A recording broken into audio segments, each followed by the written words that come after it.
ಮಹಾರಾಜರು ಕೊಟ್ಟಿರ್ತಕ್ಕಂಥ ಏನು ಕಟ್ಟಿರ್ತಕ್ಕಂಥ ಕಾರ್ಖಾನೆ ಅವತ್ತು 3,000 ಎಕರೆಗೂ ಹೆಚ್ಚಿನ ಜನರು ಹೆಚ್ಚಿನ ಸಂಖ್ಯೆಯಲ್ಲಿ ಭೂಮಿನ ಕೊಟ್ಟಿದ್ರು. ಆದ್ರೆ ಇವತ್ತು ನಮ್ಮನ್ನ ಆಳಿರ್ತಕ್ಕಂಥ ಎಲ್ಲ ಸರ್ಕಾರಗಳು ಸೇರಿದಂಗೆ ಇವತ್ತು 300 ಎಕರೆಗೆ ನಿಲ್ಲಿಸಿರ್ತಕ್ಕಂಥದ್ದನ್ನ ನಾವು ನೋಡ್ತೀವಿ. ಇಂಥ ಸಂದರ್ಭದಲ್ಲಿ ಈಗಾಗಲೇ ಏನ್ ಕಾರ್ಖಾನೆ ಅವತ್ತು 10 ಲಕ್ಷ ಟನ್ ಕಬ್ಬನ್ನ ಆರ್ದಿಟ್ಟಿದ್ದು ಇವತ್ತು 1 ಲಕ್ಷ 1.5 ಲಕ್ಷ ಟನ್ಗೆ ಬಂದು ನಿಂತಿದೆ. ಇದಕ್ಕೆ ಕಾರಣ ಅದಕ್ಷವಾದಂತ ಆಡಳಿತವೇ ಕಾರಣ, ನಮ್ಮನ್ನ ಆಳಿರ್ತಕ್ಕಂಥ ಆಡಳಿತ ಪಕ್ಷಗಳ ಕಾರಣ. ಇವತ್ತು ಜೀವನಾಡಿಯಾಗಿರ್ತಕ್ಕಂಥ ರೈತರ ಬೆನ್ನೆಲುಬಾಗಿರ್ತಕ್ಕಂಥ ಆರ್ಥಿಕ ಬೆನ್ನೆಲುಬಾಗಿರ್ತಕ್ಕಂಥ ಕಾರ್ಖಾನೆ ಇವತ್ತು ದುಸ್ಥಿತಿಗೆ ಹೋದ್ರೆ ಮಂಡ್ಯಕ್ಕೆ ಒಂದು ಶುಗರ್ ಸಿಟಿ ಅಂತಕ್ಕಂಥ ಹೆಸರು ಇಲ್ಲದಂಗಾಗ್ತದೆ. ಮಾನ್ಯ ಸರ್ಕಾರ ಇವತ್ತು ಸಕ್ಕರೆ ಸಚಿವರು ಇರ್ಬೋದು, ಒತ್ತುವರಿ ಸಚಿವರು ಇರ್ಬೋದು, ನಮ್ಮ ಜನಪ್ರತಿನಿಧಿ ಇರ್ಬೋದು, ಮಂಡ್ಯದ ನಿಮ್ ಮೇಲೆ ಒಂದು ಜವಾಬ್ದಾರಿ ಇದೆ. ನೀವು ನಿಜವಾಗ್ಲೂ ಮಂಡ್ಯ ಜನರ ಬಗ್ಗೆ, ರೈತರ ಬಗ್ಗೆ ಕಾಳಜಿ ವಹಿಸಬೇಕು ಅಂದ್ರೆ ಮೈಸೂರು ಕಾರ್ಖಾನೆನ ಉಳಿಸಬೇಕು.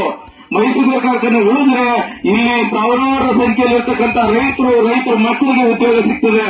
ಇಲ್ಲ ಅಂತಂದ್ರೆ ಅವ್ರ ಮನೆಯೆಲ್ಲ ಬೀದಿ ಪಾಲಾಗ್ತಾ ಇರ್ತಕ್ಕಂಥ ಪರಿಸ್ಥಿತಿ ನಿರ್ಮಾಣ ಆಗಿದೆ.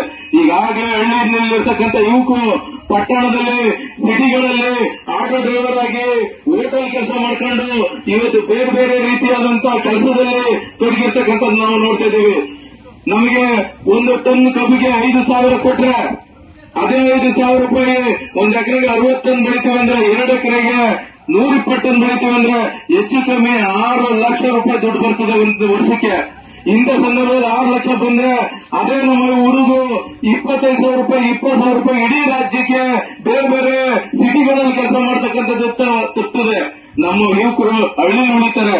ಅಂತ ಒಂದು ಸ್ಥಿತಿ ನಿರ್ಮಾಣ ಆಗಬೇಕು ಅಂತಂದ್ರೆ ಮಂಡ್ಯದಲ್ಲಿರ್ತಕ್ಕಂಥ ಮೈಸೂರು ಕಾರ್ಖಾನೆ ಉಳಿಬೇಕು.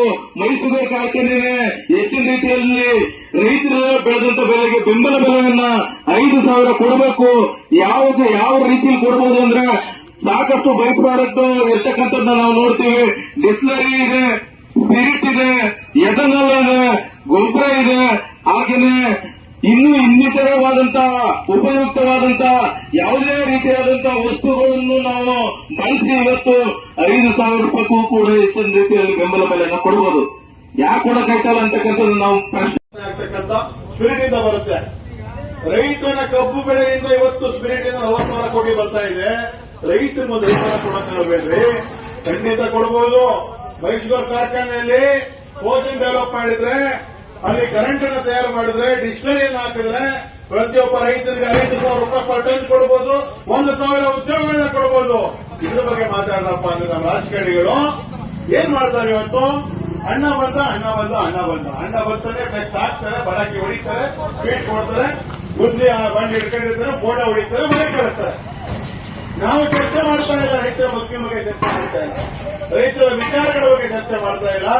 ಇವತ್ತು ಎಲ್ಲ ಕಾಪಿಗೆ ಕೂತ್ಕೊಂಡು ಅಲ್ಲಿ ಇಲ್ಲಿ ನಾವು ಮಾತಾಡ್ತಿರ್ತಕ್ಕಂಥವ್ರು ಇದ್ರ ಬಗ್ಗೆ ಚರ್ಚೆ ಮಾಡಬೇಕು. ಇವತ್ತು ರೈತ 5,000 ರೂಪಾಯಿ ಟನ್ ಕೊಟ್ರೆ ನಮ್ಮ ಹುಡುಗರು ಇವತ್ತು ಬೆಂಗಳೂರಿನಲ್ಲಿ ಹೋಗಿ ಸೆಕ್ಯೂರಿಟಿ ಗಾರ್ಡ್ ಆಗಿದ್ದಾರೆ.